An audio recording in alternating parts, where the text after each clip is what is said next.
Hello, Home Instead family. I'm Chaplain Robert Terrell, and this is your Monday Motivator. One of my heroes is a pastor from the late 1800s and early 1900s named D.L. Moody. He lived in Chicago, Illinois, and had a great love for preaching the gospel of Jesus Christ, and a great love for those who preach the gospel. He especially loved pastors that were in Great Britain, in the United Kingdom. He organized a conference for American pastors and British pastors to get together and learn together one year. He invited the British pastors to come over from the United Kingdom and to stay in hotels in Chicago as they met together and they learned together. And one night at the beginning of the conference, he was walking through the hotel, just excited about everything that was happening, when he began to notice that shoes had been placed out in front of some rooms. And he began to realize these were the rooms of the British pastors. And it suddenly hit him that when he had visited Great Britain in the nicer hotels, you could place your shoes out in front of the door where you stayed, and someone would pick them up and polish them. Now, I have to take his word for this because I don't know about you, but I don't spend a lot of time in nice hotels in Great Britain. But apparently that's what was done there. And what he began to realize was the British pastors just assumed that somebody was going to polish their shoes. I've never stayed in a hotel where that happens, and it doesn't happen very often in America, to my knowledge at least.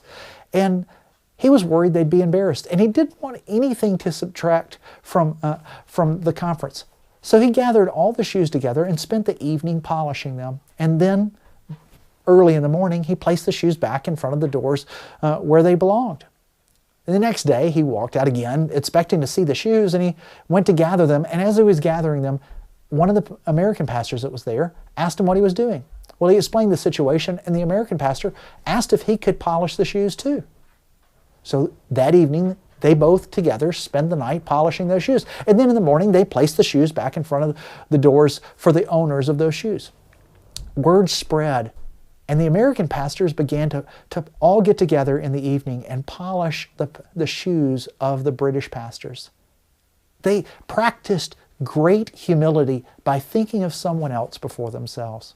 It's one of my favorite definitions of humility. It's not so much thinking less of ourselves, it's thinking about ourselves less and others more.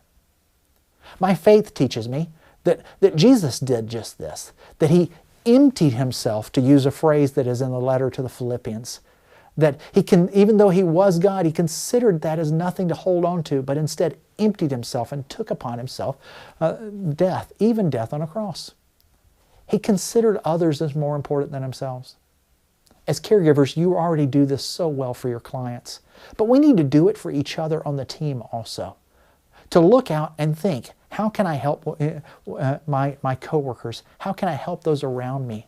It's so important right now with all the isolation we have in the midst of this pandemic. You're good at it right now. My encouragement is for us to be even better at it, to live out love as the verb and do it through humility. That's my Monday Motivator for you. Remember, our CEO cares for you, and so do I.